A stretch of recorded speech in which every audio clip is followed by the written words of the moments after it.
Welcome to Computer Vision Streams. I'm your host Anton, and today we will see how to navigate machine learning operations, what kind of core principles I would like to pay attention while I consult different AI teams on implementing machine learning operations practices, and what are the main common myths that you can see very often. We will start with machine learning operations definitions. What kind of problems machine learning operations tries to solve. Then we will see a couple of core principles and which beliefs and myths can ruin the success of your AI projects. And at the end, we will see a couple of resources to read more about machine learning operations. Let's start with what is machine learning operations. If you will look on the internet, you will see different guides, you will check out Wikipedia, you will check out different videos about machine learning operations. No matter what kind of definition you will take, for example, machine learning operations is a paradigm that aims to deploy and maintain machine learning models in production reliably and efficiently. Another definition, you will see that machine learning operations is best practices set of concepts as well as development culture when it comes to end-to-end implementation of machine learning products. Machine learning operations is a set of practices to streamline the deployment, monitoring, and maintenance of machine learning models. So what we need to get from this observation is that machine learning operations is a culture and a set of practices that helps to develop, deploy, and maintain machine learning models in production. Why this field was created? At the very beginning, we had a lot of scientific problems with fixed datasets, and we were trying to solve these problems by playing around with models. Then, when machine learning became more popular and there were more powerful models and more powerful hardware to apply it massively in different industries on real-life tasks, the emphasis shifted from scientific approach, where we usually have a static data set, to the industry approach, where for each problem, sometimes the biggest part of the job is to create proper data set. And this led to a lot of different new problems that we will discover in this presentation. But first, we need to make a step back and to recall that machine learning is also a normal software, but with some additional needs and requirements. But all the best practices of software engineering will still be applicable for machine learning. So there is a similar to machine learning operations paradigm, but for software that is called DevOps. And DevOps was created also as a set of practices and as a culture in the company to tear down the wall of confusion between two types of engineers. First type is developers, and second one are operations. They had an internal conflict between them. Developers should develop new features, while operations should maintain that the current solution will be in working state in production. And because before DevOps, those were usually two different teams, they didn't speak between each other, so we lost a lot of productivity gains, and there were a lot of confusion and a lot of back and forth between those two teams. And in order to increase the speed of development and the quality of development, people discover that it's better that development and operations share common knowledge and best practices under the umbrella term DevOps. And then in the industry, people developed a lot of tools that are used to help improve communications between those two types of engineers. And very often right now, with good tools, the direct developers of the product could be responsible to put the solution into production and observe how it performs.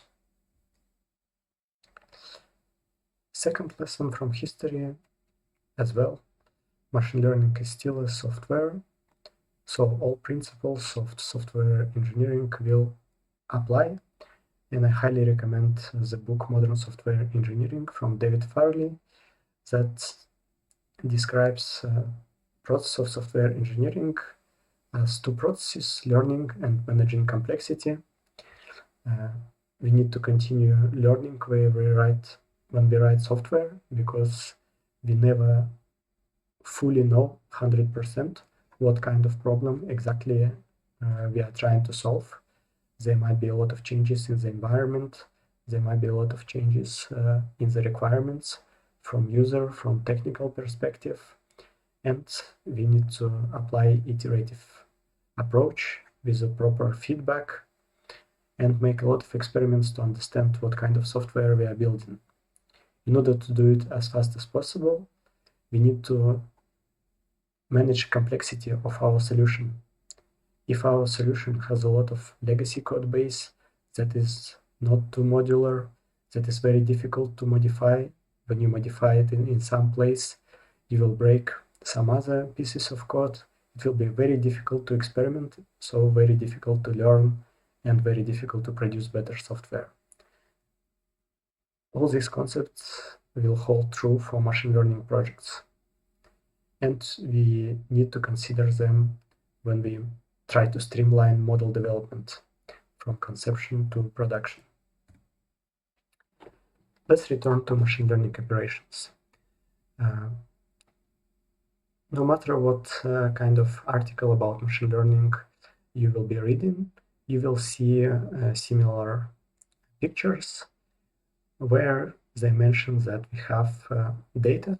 From the data, we will train new machine learning models, and then those machine learning models will be a part of some broader code base and will provide some core functionality to our product. And in some reports, as I already mentioned, the difference between scientific task, where we had fixed data sets and we try to develop models. In industry, in applications, we usually spend a lot of time by developing our data set and then trying different models on this data set. So you have more moving parts than in the scientific and research use case. And in one of the reports, State of Enterprise Machine Learning, we see that scale, version control, and model reproducibility were the main issues. And version control is also a problem because both data and models will change a lot. So we are interested in using specific tools to handle a different data set and different models.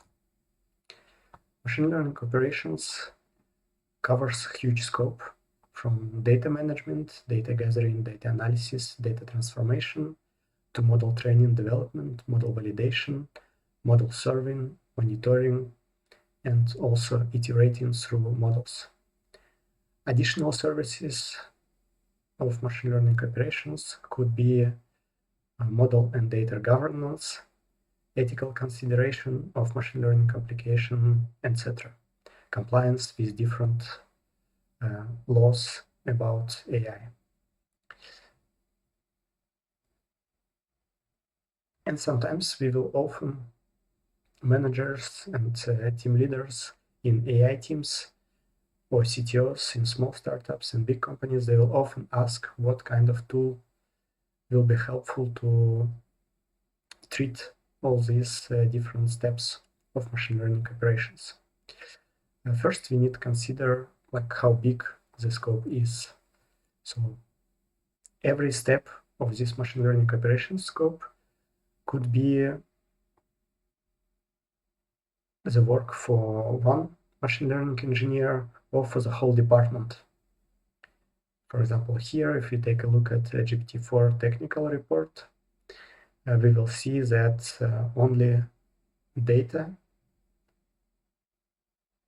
collection and data processing, everything that's about data, because it's a huge LLM project that requires a lot of data processing. It will be the whole department with many dozens of engineers. And in small startups, you will have one engineer that will cover the whole scope of machine learning operations. We have a lot of machine learning operations tools, and sometimes it might be difficult to say which tool is better for our use case. The same principles, because machine learning operations is mainly a culture and a set of best practices to streamline machine learning development. So all these principles could be successfully developed manually in some Python script, or maybe using some naming conventions to track data versioning, or it could be implemented with specific tools that are honed for data scaling, for experiment tracking, etc. But how to understand which setup do we need right now for our current scale, and which setup will be better? So in order to judge what kind of tools you need, how much investments do you need to understand the main thing while we are doing machine learning operations. We are trying to streamline machine learning models development from conception to production, to make it as simple as possible, as fast as possible, and to guarantee good performance. So in order to do that, we need to be able to answer many questions about our models and about our data.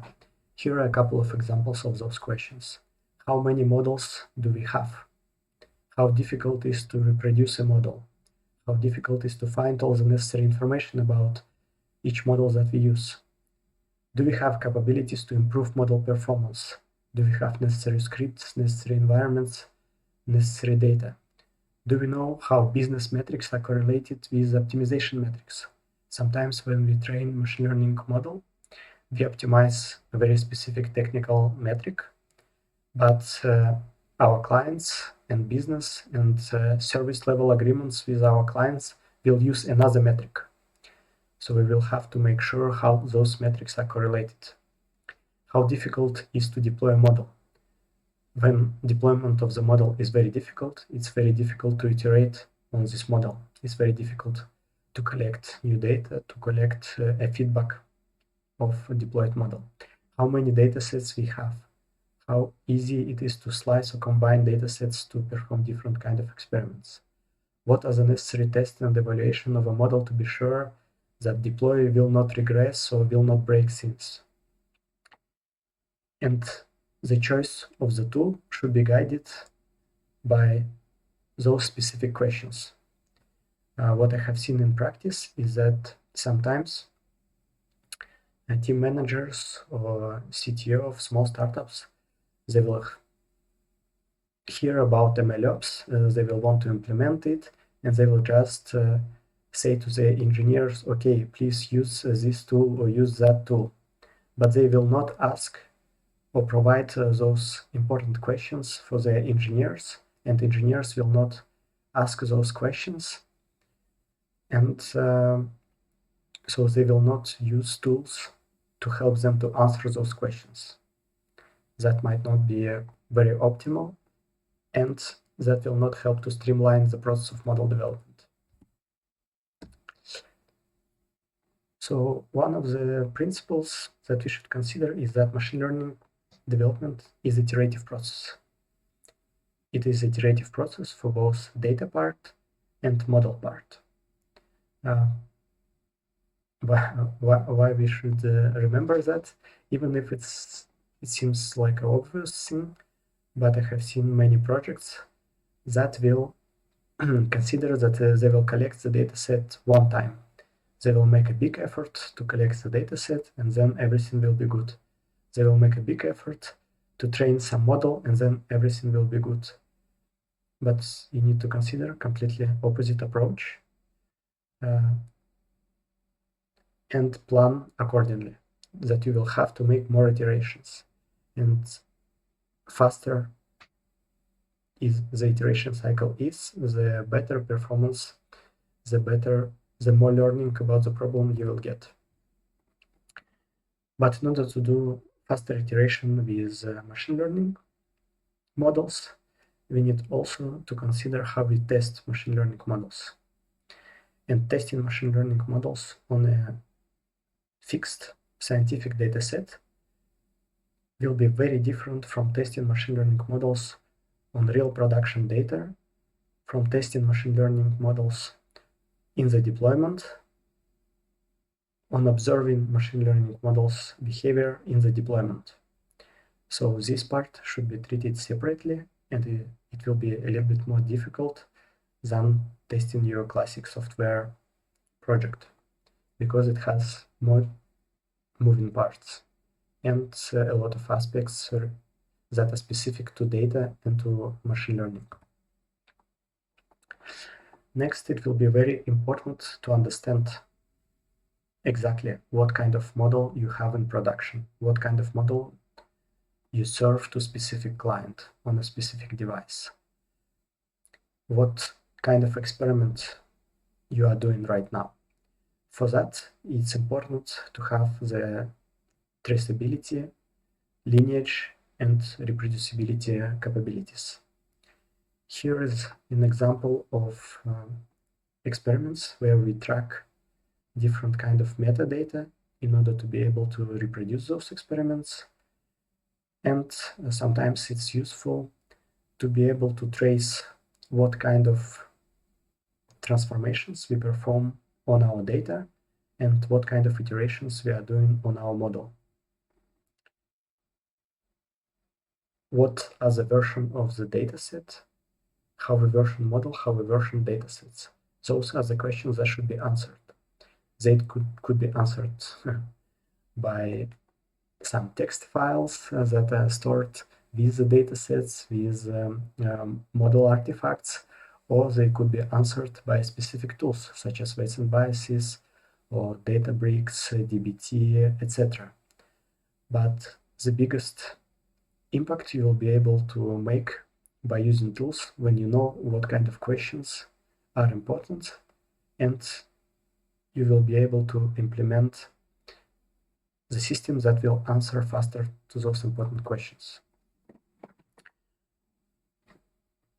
Also, a model zoo or model registry is a very important abstraction, which is a repository or library that contains a pre-trained model for various machine learning tasks that you have in your team or in your company.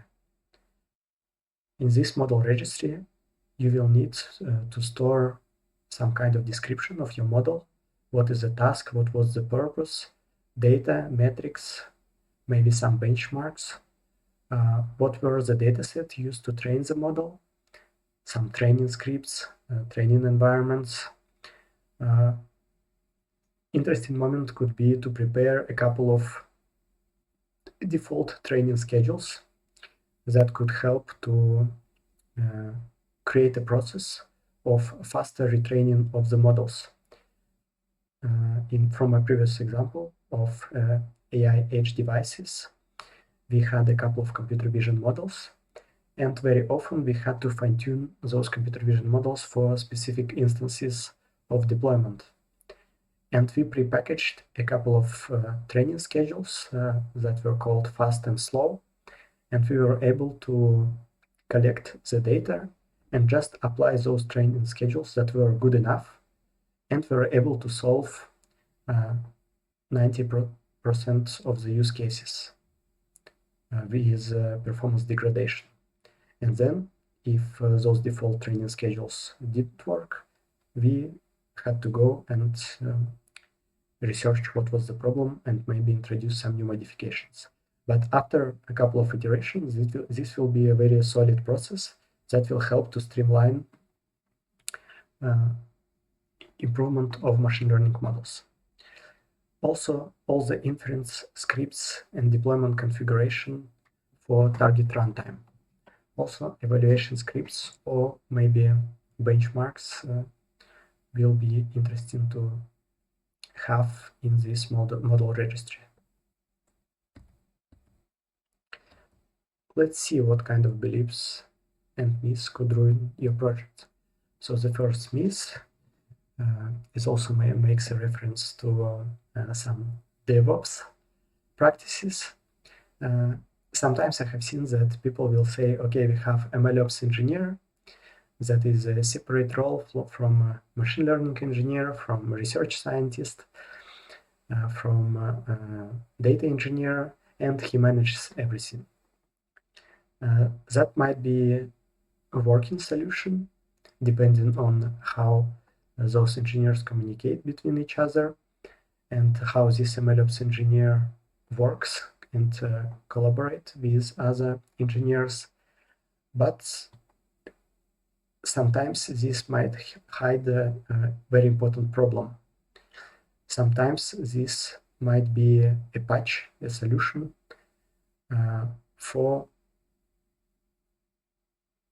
that might hide non-understanding of machine learning as a set of principles, as a culture for streamlining machine learning model development. It's better to have machine learning operations practices and explain them to your team of data scientist, machine learning engineer, DevOps engineer, data engineer, than to have a separate role, but that will not communicate the needs from data collection to machine learning deployment. And we need to remember that machine learning operations is a process, it's not a job description. And different profiles, different engineers should be aware of the whole scope, how we prepare data, how we train our models, and how we deploy our models.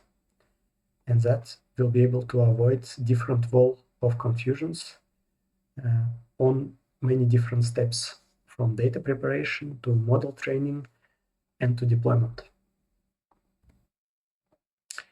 Next, for myths, we will consider from the book Designing Machine Learning Systems. Myth number 1 is you only deploy 1 or 2 machine learning models at a time. In practice, you will work with tens and hundreds of models. Here are a couple of examples of companies that have many different models. In my practice, we had to deploy different models by region, by client, or even per device. For example, for computer vision models, we had to retrain, we had to fine-tune those models by different cameras that have maybe a little bit different viewpoint, a little bit different environment conditions, and so on. And we also have models for different tasks. Myth number 2, if you don't do anything, model performance remains the same. Myth number 2 is one of the most popular myths about machine learning models, is that some people believe that model performance remains the same after we developed and deployed machine learning models. The truth is it will always have some kind of performance degradation over time, For some use cases, it might be 1 year. For other use cases, it might be 1 day or 1 week, depending on specific details of your environment and how dynamic it is. You might want to consider increasing the iteration speed of your model. You will have possible environment changes such as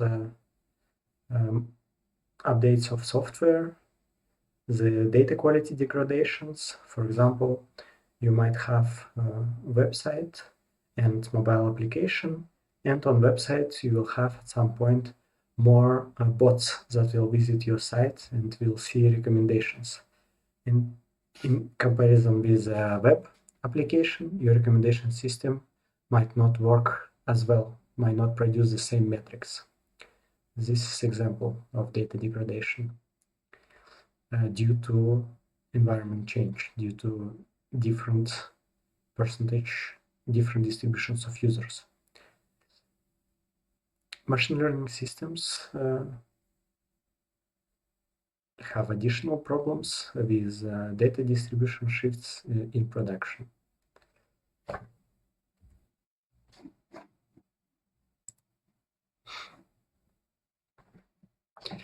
Myth number 3 is that you won't need to update your models as much. We have seen already that you will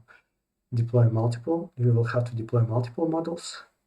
You will have to consider that your model performance will degrade. So, in conclusion, you will have to update your models. But beforehand, it might be difficult to say how often you will have to update your models. So it's not the correct question. The correct question is how often you will be able to update your models. Not how often you need to update your models, but how often you will be able to update your models. And more often you will be able to do iteration over your models, the better your performance will be. And if that will happen, that your model performance will not degrade over time, that will be good. And you will just need to spend time updating your model. Here are a couple of examples that Etsy updates their models 50 times per day, and Netflix could update their models thousands times per day. Myth number 4, most machine learning engineers don't need to worry about scale. It happens that a lot of machine learning engineers, they work in quite big companies, and after a couple of proof of concepts, if the model produces good results, you will inevitably have to handle scaling issues. Also, even small teams could require to consider load balancing, inference optimization, and many other different problems for scaling machine learning models, even for smaller setups. For example, hundreds of requests per second could be achieved even on one server when you try to treat dozens of video streams in real time with 10 to 30 FPS per second and 10 to 30 requests per second for object detection model. A bonus myth number 5 that I have seen in the Stanford MLC's YouTube file.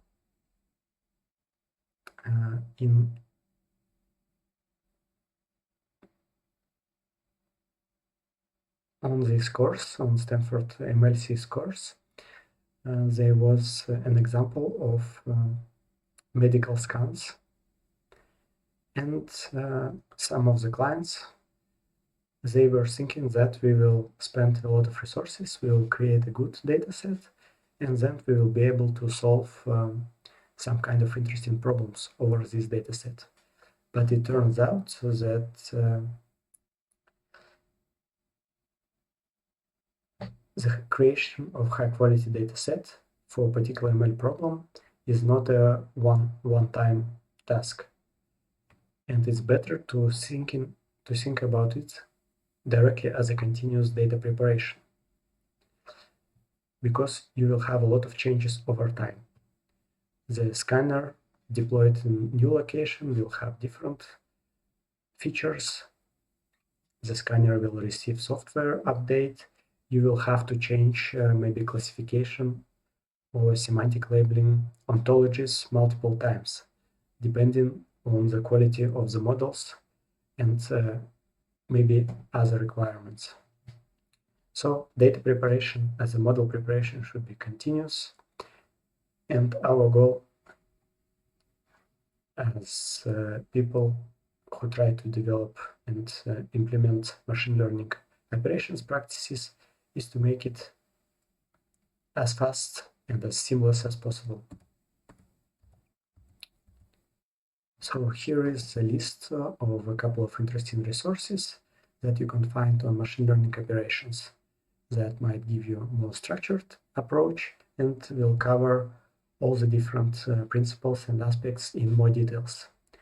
But every time you will go through these tutorials, through these documentations, you need to have specific questions about your machine learning models and about your datasets in mind, and that will help to guide you tool choice and to understand why your machine learning models might not be developed as fast as possible. What are the bottlenecks?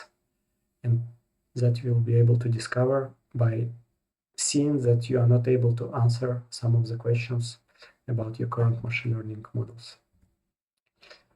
If you want to learn more, or if you want to book a consultation call, you can go to my website, Value Stream, and book a free value discovery call. We can look through a machine learning operations pipeline. Maybe we can work on estimation on machine learning projects for your specific task. If you have any questions about machine learning operations, about computer vision, you can contact me through LinkedIn or through the website, or put a comment under this YouTube video